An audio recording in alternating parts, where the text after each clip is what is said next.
የመጨረሻው ሰዓት ስትደርስ 11ዱን ቁጭ አረጋቸውና ይሁዳ ሄዷል። 11ዱን ቁጭ አረጋቸውና የጨለማው ሰዓት ደረሰ አላቸው። ነፍሴ እስከ ሞት ተጨነቀች። የዘላለም አምላክ ፊታቸው ቆሞ ነፍሴ አላቸው እስከ ሞት ድረስ ተጨነቀች። አልገባቸውም ምን እያወራ እንደሆነ።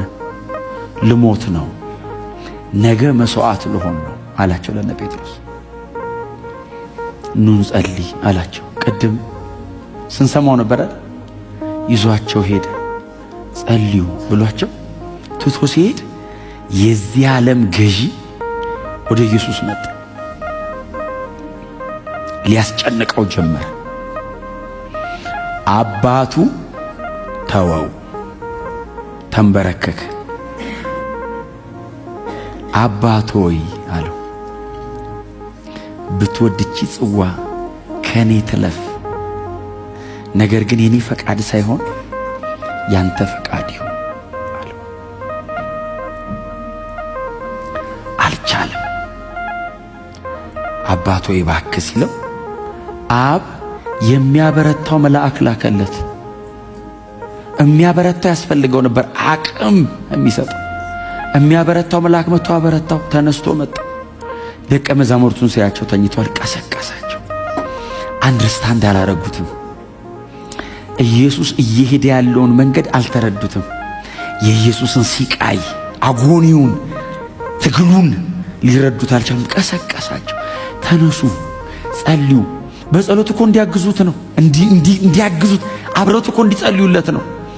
ተኝቷል። ተነሱ፣ ወደ ፈተና እንዳትገቡ ትጉና ጸልዩ ብሎ ተመልሶ ሄዶ እኮ አልጸለየም ማለት ሊያዝን ሊተክዝና ሊጨነቅም ጀመር ይላል ቃል በቃል ኢሳይያስ እንደዚህ ያለው ተጨነቀ ተሰቃየም ይላል።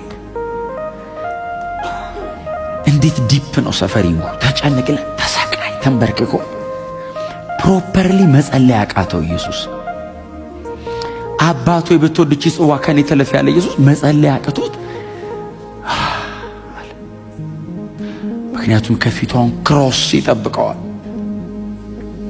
በዚያ መስቀል ላይ ኃጢአትን አይቶ እማያልፍ አብ ለኃጢአት ያለውን ቁጣ በሙሉ ያፈሳል።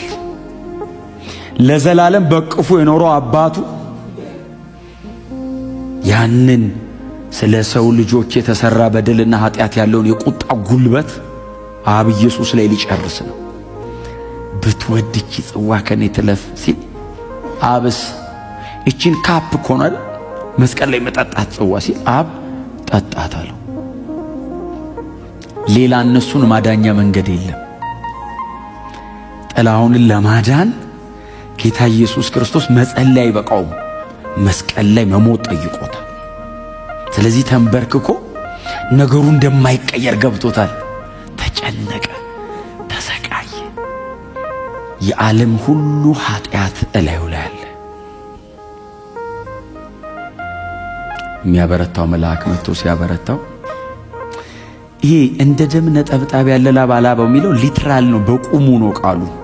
ትሮምቦስ ማለት ክሎትስ ኦፍ ብለድስ ከኢየሱስ ሰውነት ላይ ሊትራሊ ደም ተንጠባጥ፣ ሂማቲድሮሲስ ይባላል። በአይምሮ ላይ የሚፈጠር በጣም ከባድ ስትረስ በቆዳዎቻችን መካከል ያሉ ሌየሮችን ይከፍታቸውና በዛ ውስጥ ደም ይገባል። በላብ መውጫ ቀዳዳ ደም ይወጣል። ኢየሱስ ይሄ አሁን ህመም ነው፣ በሕክምና ህመም ነው። ይህንን ህመም ኢየሱስ ኤክስፔሪየንስ አረገ። ደም ከላዩ ላይ አንጠባጠበ። ዱብ ዱብ ዱብ አለ ደም። ስትረሱ ከኔ ተለፍቺ ጽዋ ይልና ዞሮኛ ነው ይናል ሲን ያንተ ፈቃድ የኔ ፈቃድ እንዳይሆን ይላል። እኛን እያየ ኢየሱስ መንገዱን ይራመደዋል። አብ ጨከነ ከሰማይ ሌላ መንገድ የለም፣ መንገዱ ይሄ ነው።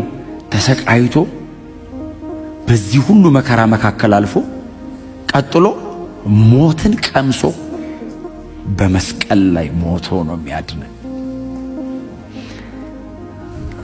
የኔን ሞት ነው ወስዶ የሞተው። እሱ ሞት አያውቀው። የኔን የወሰደው እኔ በሕይወት እንድኖር የድነቴን ራስ በመከራ ፍጹም ሊያደርገው የተገባ ነበር።